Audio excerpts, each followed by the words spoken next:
So this morning is lesson 19, part 3. Tonight we'll finish part 3 and move into part 4, which is the Sermon on the Mount. So this is still Jesus' first year of ministry. We're going to be in John 5, also Matthew 12, Mark 2, and Luke 6.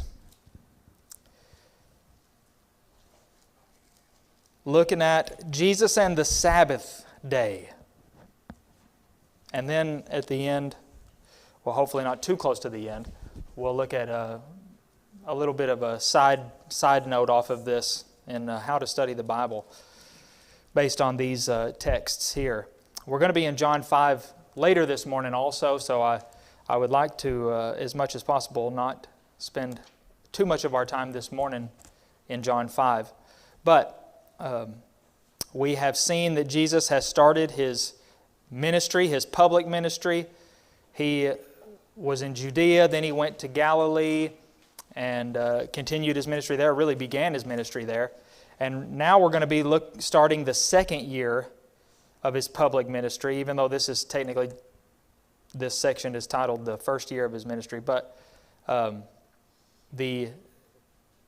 first year is coming to a close, and He's starting already a second year of ministry. I know it feels like we just started His ministry, but in a 3.5-year ministry, already starting the second year seems like we're moving along pretty fast. But the gospel records work this way, and they move fairly quickly in that way. The Pharisees have shown their hostility towards Jesus. It was increasing fast, and they were looking for ways to get Him. They wanted to get Him. And usually the way they did this was trying to pit Him against Moses or somebody else, usually Moses, somebody that the Jews unanimously respected. They wanted to put Jesus against him because they knew that the people would pick Jesus every time, or Moses every time against Jesus. So that's what they try to do, and that is no exception here with regard to the Sabbath day. So we'll look at that, the way Jesus handled the Sabbath day, the way He viewed it, the way He observed it, I guess we would say, or behaved on the Sabbath day. The next few stories here that we're going to look at are recording incidents where they tried to do that, use the Sabbath day against Jesus. So we'll look at how Jesus answered those arguments, how He responded to the accusations. And we could probably relate pretty well to that today. We may be accused of things in our lifetime, not necessarily spiritual things, but being accused of anything, we generally don't like it. Anybody here enjoy it? Being accused of things? Whether you did it or not? Well, whenever you don't like something like that, that's whenever you'll have a temptation or maybe an inclination to react in a way that's not the best way to react. So we know we can count on Jesus and His reaction to that and try to do it the way He did it. So, John chapter 5 is our first exhibit here, I guess. Jesus healed a crippled man on the Sabbath day. That's one thing He did. It's really John chapter 5, the entire chapter. We're going to focus here for a second on verses 1 through 9. It says, "After this, there was a feast of the Jews. Jesus went up to Jerusalem. Now there is in Jerusalem by the sheep gate a pool, in Aramaic called Bethesda, which has 5 roofed colonnades. In these lay a multitude of invalids, blind, lame, and paralyzed. One man was there who had been an invalid for 38 years. When Jesus saw him lying there and knew that he had already been there a long time, He said to him, 'Do you want to be healed?' The sick man answered Him, 'Sir, I have no one to put me into the pool when the water is stirred up, and while I am going, another steps down before me.' Jesus said to him, 'Get up, take up your bed and walk.' And at once the man was healed and took up his bed and walked. Now that day was the Sabbath." It's like an ellipses there, ... like what's the point here? Why did he record that? Well, because that is going to be what the Jews are going to focus on in this whole account. Now, like I just said, what was the issue? Well, according to the Jews, here was the issue. Jesus did this on the Sabbath. It was the Sabbath day. And what did that mean? Well, according to the law of Moses, God declared that they were to do no work, to not do their usual work on the Sabbath day, the seventh day of the week. They were not to do their usual activities. Work. Just like if you have a Monday through Friday job, and on Saturday you don't go into that work, you're not doing that work on that day. And that makes your Saturday different than your Friday and Thursday and Wednesday and Tuesday and Monday, doesn't it? Saturday's different. Even people who work on Saturday, there's something that feels different about Saturday than the other days, and Sunday as well for good reason. The idea was the Sabbath day is to be treated differently than the rest of the days of the week. That was what the law said. That's what God said. But what the Jews they took that word work, do no work, don't go out and do your work on that day, and they added all sorts of, okay, what does it mean to do work? What constitutes work? Is it work to go out and trim your bushes? Is it work to paint a doorpost? Is it work to write a letter and send it? Is it work to do this? So you can imagine how long this discussion would go on about what is work and what is not work. Now what God said is don't do your work. Whatever your work is, don't do that on the Sabbath day. But you're supposed to keep this day holy. And what does holy mean? Set apart. And that's what I just described. The Sabbath day was to be set apart in the sense of different than your weekdays, your normal work days. But this is what the Jews did to it. I mean, there's probably a volume as big as this right here. What is work and what is not work? And wouldn't that be a riveting read? Let me find out what things are work and what things are not work. Totally missing the point of the Sabbath day in general. So Jesus, what He does on this occasion in John 5 is He heals a man. And the Jews either saw this or found out about this. And rather than being amazed and moved and stirred up in their hearts about the fact that Jesus healed this man, all they're thinking about is, He did this on the Sabbath day. We got to get Him. That's not right. He can't do that. So even if they were for a second like, wow, He really healed this? Wait a minute, it's Saturday. You're telling me He healed a man on Saturday? Because that is unacceptable. We can't be having this. They went to the man and they interrogated him basically, and he told them, the man who healed me, that man, he didn't even know who he was. The man that healed me, that man said to me, take up your bed and walk. They said, who is he? Now it says, now the man who had been healed did not know who it was, for Jesus had withdrawn and there was a crowd in the place. But afterward, Jesus found him in the temple and talked to him. And then they found out it was Jesus that healed him. So, verse 16 says, this was why the Jews were persecuting Jesus, because He was doing these things on the Sabbath. What things? He was doing these things? What kind of atrocious, abominable things was Jesus doing on the Sabbath day? You tell me. He was doing good things. But here's an even more potent fact about these things that he was doing. By any stretch or definition of work, it wasn't work. How much work did he have to do?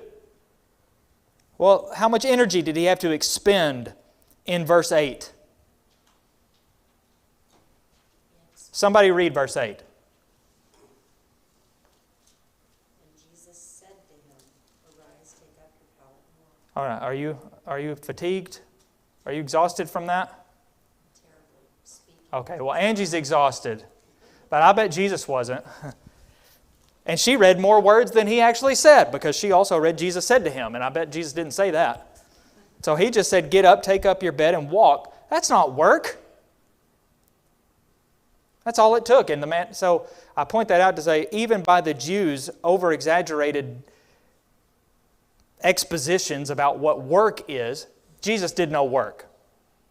But even if it was something that took effort, even if it was something like Elijah when he raised the young boy from the dead, and he was praying and he was stretching himself over him 3 times and doing all this stuff and breathing, trying to breathe into his mouth or his lungs or whatever, even that wouldn't have been work the way God meant it in the Sabbath day ordinance.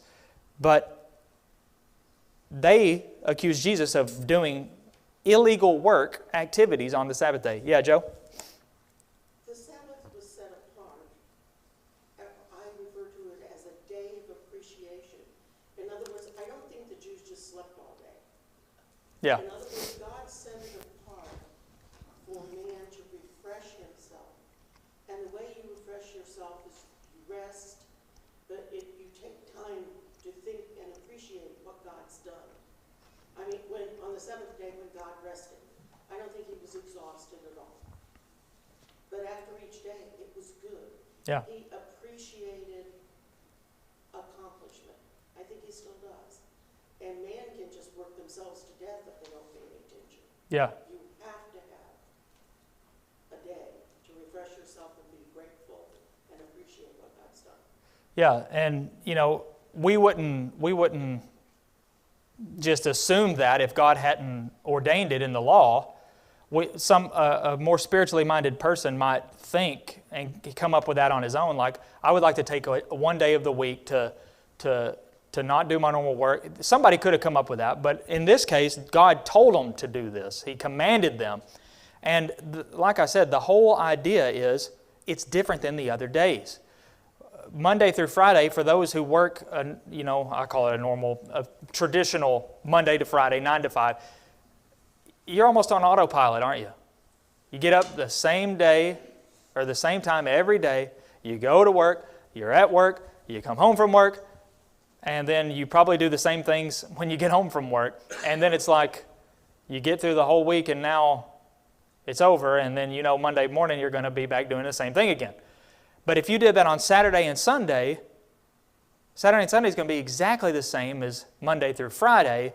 And then if you do that forever, first of all, you're not going to be very healthy probably, because it wouldn't be healthy to work 7 days a week like that, nonstop forever.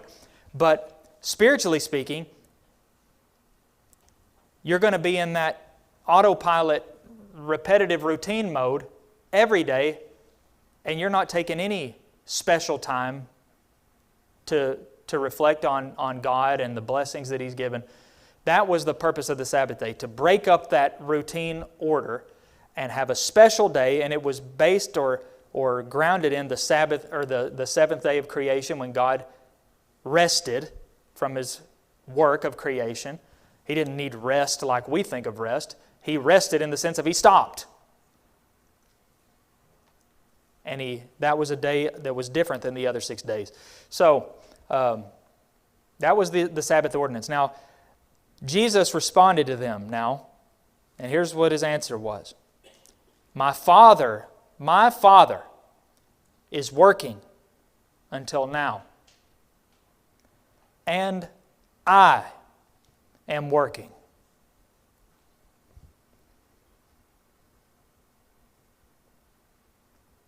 Now, in my Bible, verse 18 is separated from 17 and 19. It's in its own little thing.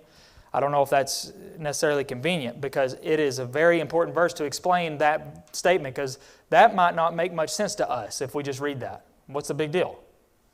He said God's working, and he said He's working. Well, apart from the idea that he just said, I'm working, because isn't that what they were accusing him of in the first place? You're working on a Sabbath. He said, my Father's working, I'm working. But here, what did they take from that? They didn't take that as a confession. Oh, see, he admits it from his own mouth. He's working on the Sabbath. Verse 18 says, this is why the Jews were seeking all the more to kill him, because not only was he breaking the Sabbath, but he was even calling God his own Father, making himself equal with God. So that statement was tantamount to making himself equal with God. My Father's working, I'm working. He said, my Father. They took that to mean that he and even though we wouldn't interpret it that way, because we don't interpret a father and a son as being equal, we would say that's the opposite. Father and son, a son is subject to a father and things like that.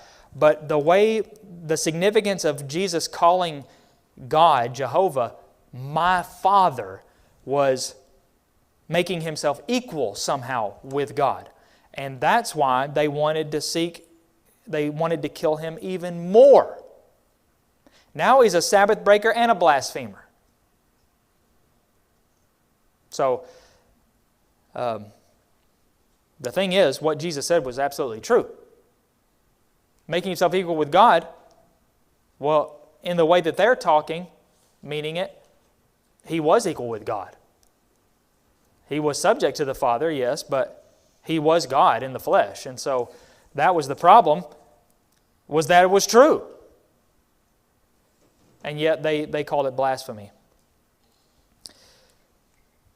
So God gave Jesus authority.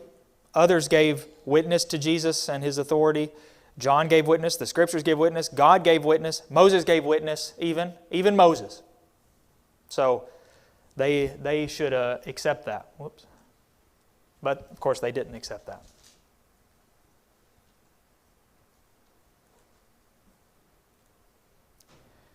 Okay, let's look over at Mark 2 then, so we don't run out of time.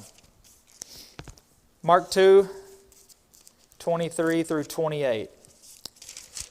This is also Matthew 12, the beginning of Matthew 12 and Luke 6. Here's what Mark records for us here. One Sabbath, this is verse beginning in 23. One Sabbath, he, Jesus, was going through the grain fields. And as they made their way, his disciples began to pluck heads of grain. And the Pharisees were saying to him, look, why are they doing what is not lawful on the Sabbath? And he said to them, have you never read what David did when he was in need and was hungry, he and those who were with him?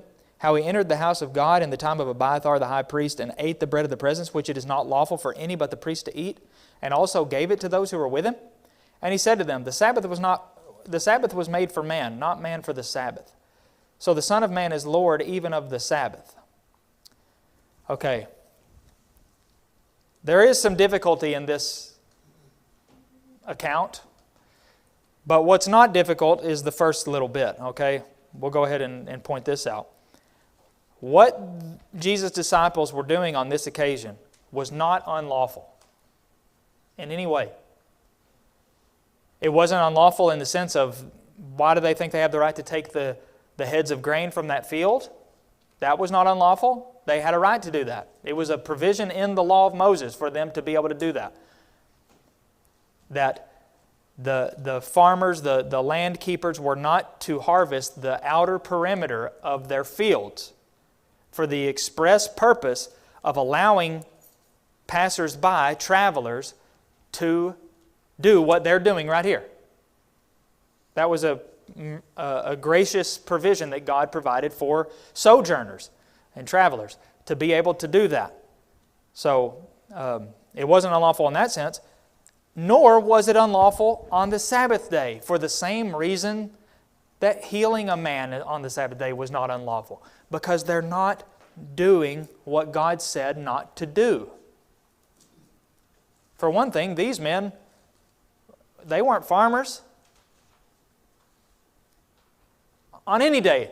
So they weren't doing their normal work on the Sabbath day that God prohibited to be done on the Sabbath day. And they were not even exerting any overly physical force or energy to pluck these heads of grain. There's no work being done.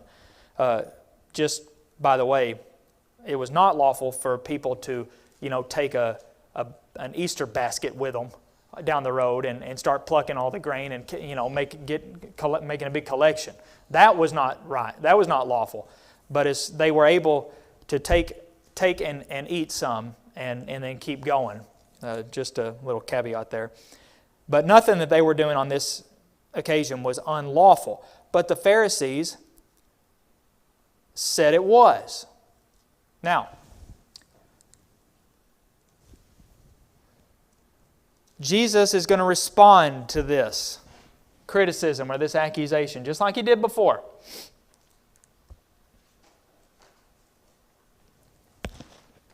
Because they were saying that they were like, you're harvesting. Let's work. Well, we've already talked about the work and we're not going to get into it again. I want to point out, though, that what the Pharisees were guilty of on this and any other occasion like this was not merely condemning somebody for wrongdoing. That is not what they did wrong. If they noticed somebody, a Hebrew, an Israelite, breaking the law of Moses, they should do what they're doing here. Good for them for saying, hey, you're doing what's unlawful. That would be a good thing. So don't ever mistake the meaning that the Pharisees were wrong for being so judgmental and quick to point out the faults of others. Because if those faults were correct, then they would be doing a good thing. That Jesus Himself did, by the way. That is not the problem here. The problem was that they were condemning somebody, pronouncing somebody condemned by God for doing something that they themselves said they shouldn't do. In other words, somebody goes against their own man-made standard and they say, you're condemned by God. That was the problem. They weren't violating God's word. They were violating their word. And then saying, you are breaking God's law. Well, that's not true. They were not breaking God's law. They were breaking their law. They weren't breaking God's law, and they have no right to make a law. Which is not to say that men don't have rights to make laws, because the civil authorities do, but that's not who Jesus is dealing with here. So, Jesus is going to address them, respond to them, challenge them, really. He first cites David. This is found in 1 Samuel, 21, an account where David is running from Saul. He goes to the temple and he asks for bread. Now, I cannot help but point this out because I don't think our lesson does, but I at least want to throw it out there that we don't mistake Jesus' point in bringing this example up, because I think a lot of people do, and I'm not prepared to accept that this is what Jesus is trying to do here. Jesus is not, at least not necessarily. There are lots of problems with assuming that Jesus bringing this up, even if it sounds like it on the surface, is trying to say that David did what was not lawful according to the law, and yet it was okay for him to do it in those circumstances. Because that's utterly unbiblical, unscriptural in all points. Something that God says is wrong to do is wrong always to do, no matter what. There's no situation ethics according to God. In other words, it's not like God said, don't do your normal work on the Sabbath day, but if you're really strapped for cash and you really need the money, it'll be okay for the Jews to do that. That's not acceptable. God said, don't do it, period. Whether you are swimming in money or whether you are totally broke, the Sabbath day is to be kept holy, period. Okay? So in this case, notice very carefully that Jesus admits that David did something that was not lawful for David to do.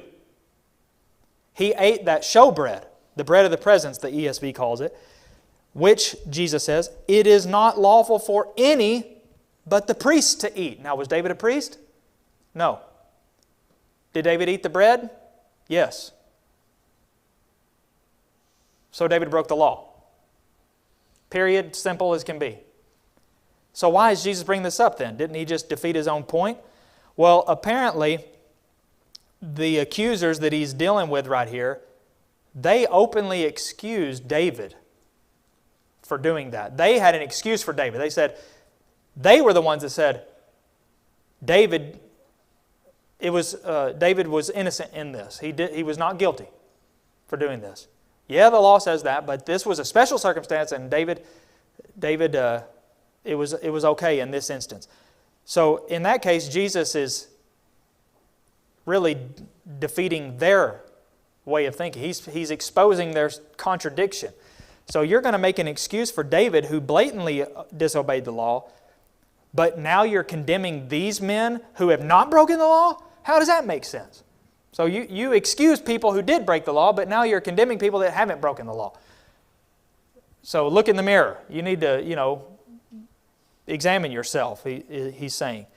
That is what seems to me, at least, to be the better interpretation of Jesus using this example, because he's certainly not saying that David broke the law and God was okay with it, so it's okay for my disciples to break the law and God will be okay with it. Because for one thing, his disciples weren't breaking the law. So that wouldn't even make sense for David, or for Jesus to be bringing David up for that purpose, because it was apples and oranges, because David actually did do something that was against the law of Moses, as Jesus himself admits there in verse 26. So the next thing he brings up is the priests. In Matthew's account, Matthew 12, the priesthood, they do their priestly duties on the Sabbath day, and they are not in violation of the Sabbath.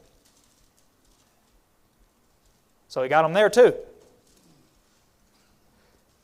By their own definition of, work, the temple duties were explicitly in relation to God's realm, and so it wasn't anything like, doing your normal work out in the world. And then he revealed the purpose of the Sabbath day, which again is not the easiest statement to understand. The Sabbath was made for man, not man for the Sabbath. But his real point is that he is the Lord of the Sabbath. And again, Jesus is not making an excuse for breaking the Sabbath, because Jesus never did break the Sabbath. His disciples were not breaking the Sabbath. So he's not saying, I can break the Sabbath if I want because I'm the Lord of the Sabbath. Does that sound like Jesus to you? It's not the Jesus I read about in the New Testament. If Jesus broke Jehovah's Sabbath day, Jesus sinned. And I think we know the consequences of if Jesus sinned. And so we know that's not what he's doing here.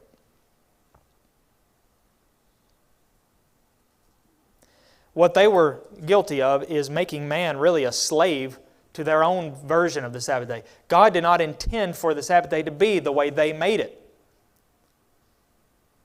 The Sabbath day was for the good of the people.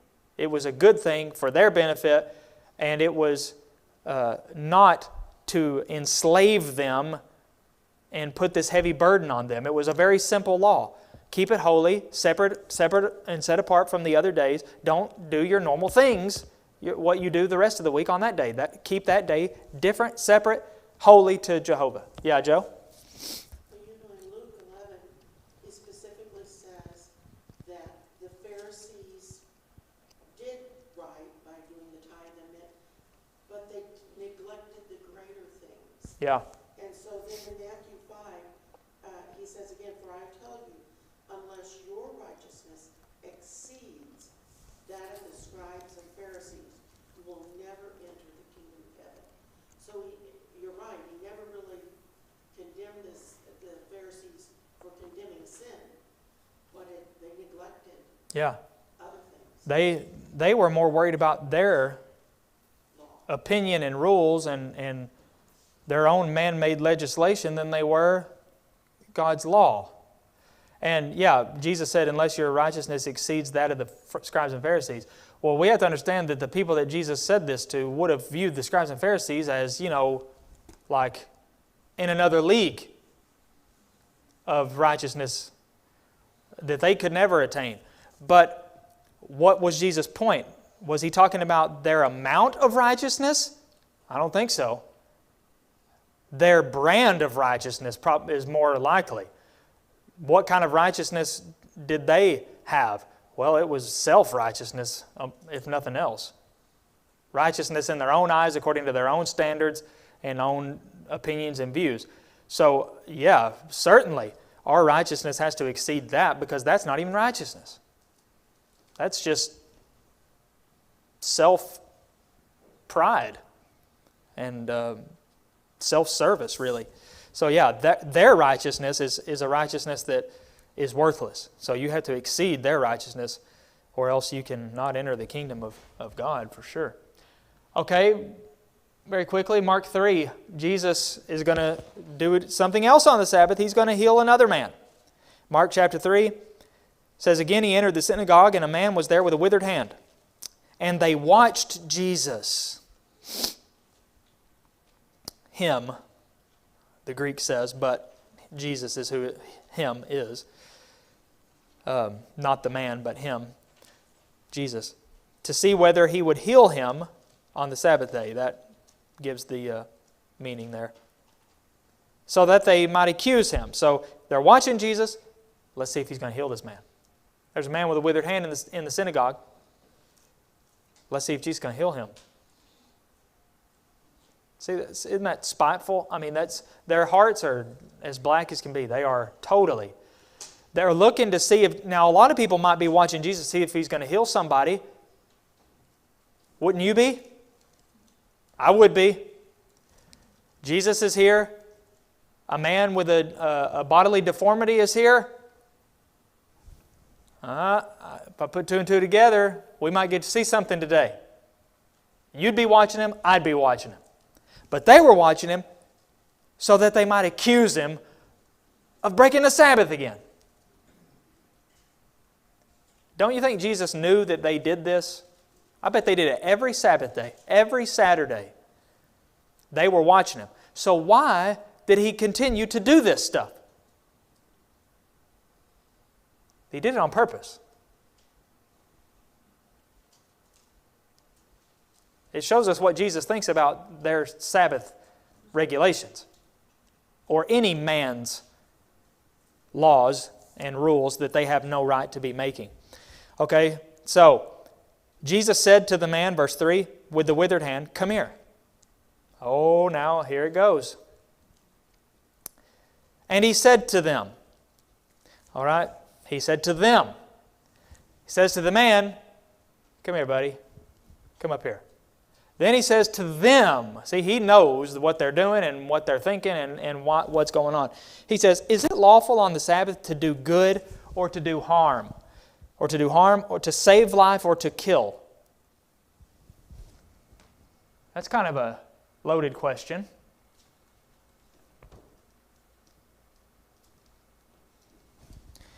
Now, I'm not so sure if he is giving an either-or question, like, is it lawful? Which one is it lawful to do? Good or harm? I don't know if that's his point. I think he's asking all four things. Is it lawful to do any of it? Could go either way here. But regardless, they didn't even try to answer. Silent.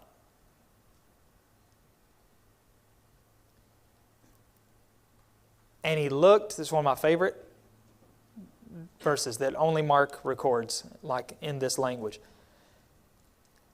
He looked around at them with anger. There's a Jesus that you might not hear about very often. Have you ever met somebody that has such a disposition, that you cannot imagine them angry?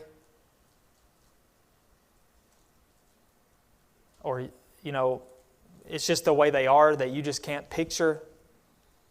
So if you hear about them something where they show it, you almost find it hard to believe, like, I just cannot imagine that. I think Jesus usually is going to fall into that in our minds because of the way that we think of Jesus a lot of times. So Mark it's interesting. He looked around at them with anger. What did that look like? I don't know. But I bet they did not meet His gaze. I would almost guarantee it. That if Jesus looks at you with anger, you don't look Him in the eye. That's when you do this thing. Or the thing where you act like you're thinking about something like, yeah.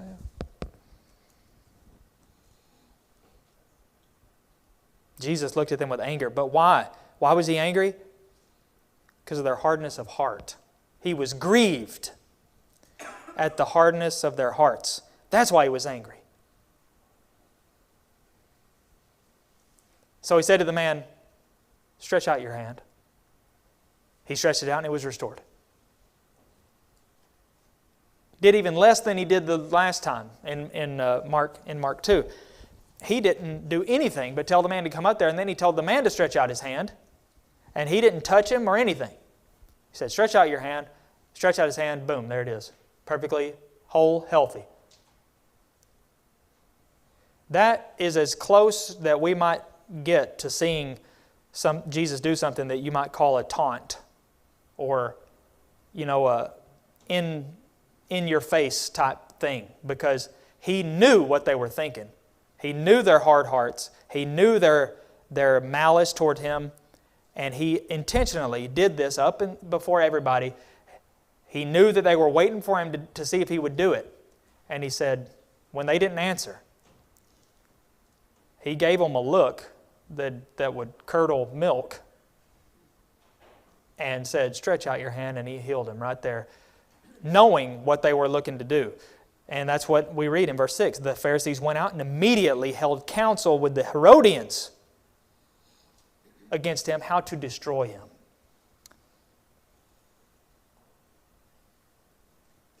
Pharisees and Herodians, that's a marriage that you would never think would happen. An alliance. They did not like each other. The Pharisees especially did not like the Herodians. But now they're partnering up.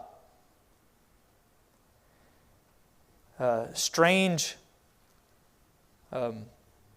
feuds breed strange friendships. And that's what's happened here. They both hated Jesus, viewed Him as a threat, and so they're going to join together against Him. All right, so here's a little something to take from this, or in connection with this. How to study the Bible, how to study a topic. As Christians, we may often be challenged concerning biblical issues and topics. There are a few that stand out, baptism and musical worship, worship in general maybe even. We're going to be challenged.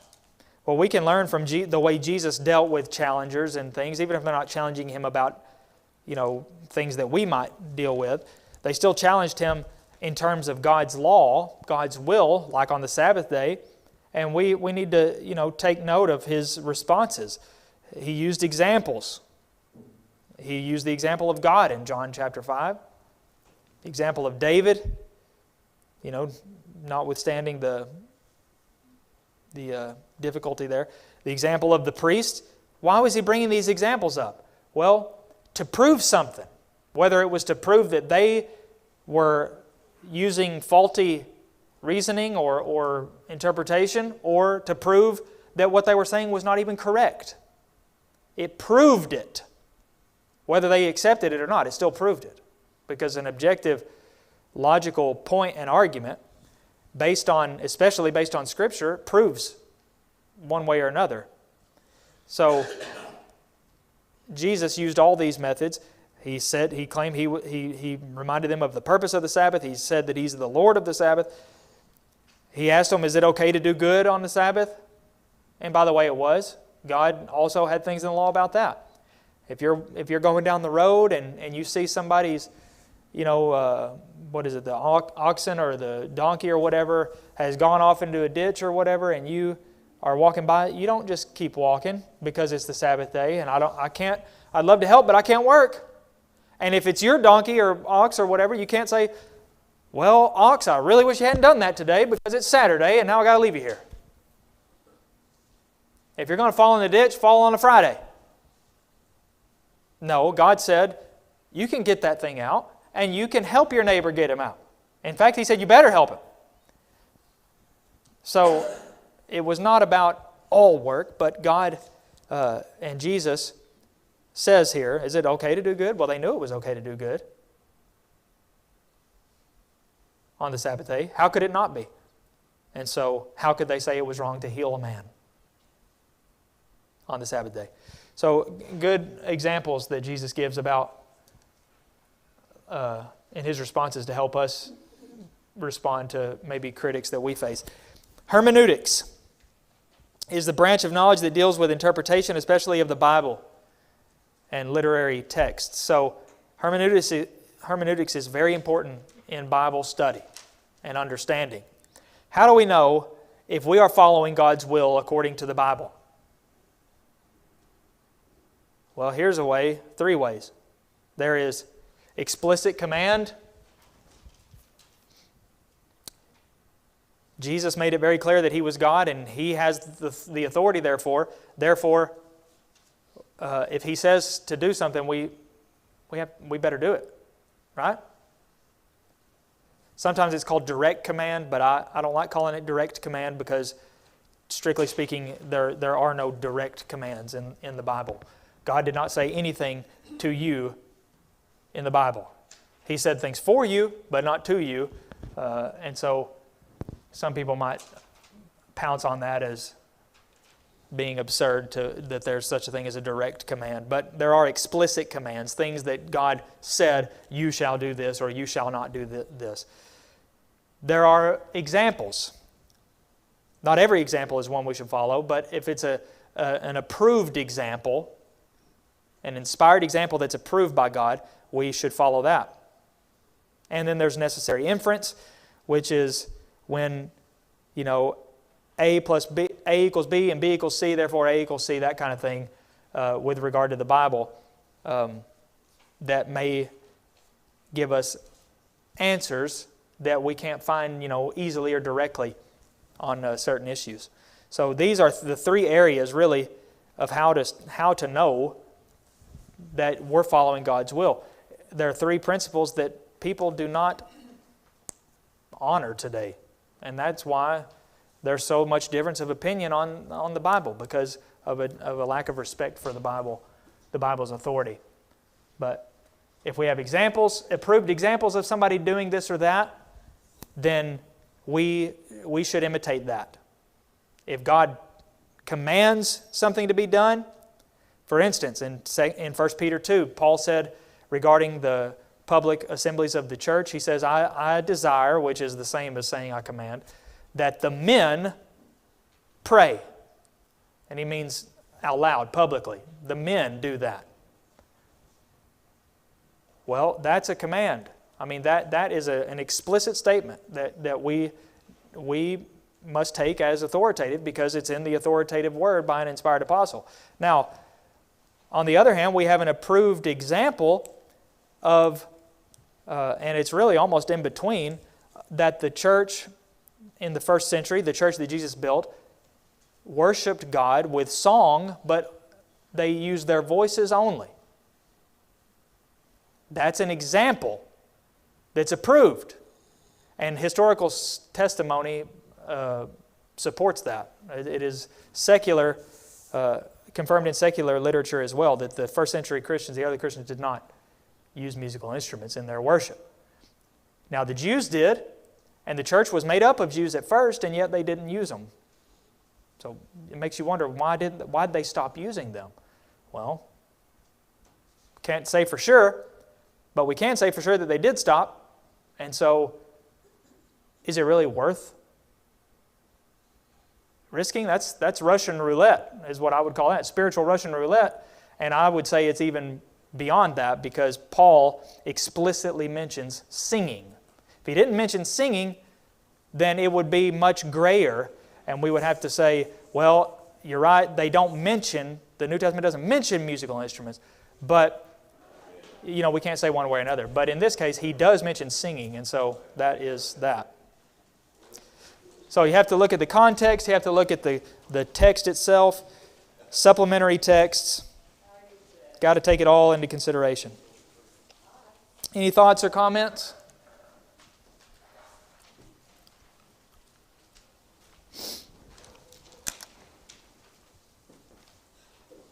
The whole counsel of God. I would submit that the majority of biblical errors in biblical interpretation is because of a lack of taking the whole counsel of God into consideration. Yeah, this verse says that, but this verse says this. And you have to take them together. And when we don't do that is whenever we can come up with some strange and erroneous doctrines, or fall for some erroneous doctrines, because men have a way, just like the devil did, of making things sound very good and right and godly even. But that doesn't mean they are. God gave us His Word, and just like that man of God in 1 Kings, or 2 Kings maybe, I get them mixed up, who God said, you don't stop at anybody's house, you just keep going and going and going. And this prophet came along and said, God told me you can come to my house. And he believed him, and he died for it. Because God said, hey, I told you not to do that, so it doesn't matter what anybody else says. So God gave us His Word right here. So we have to take what He says, and all of what He says, in order to truly know what He wants from us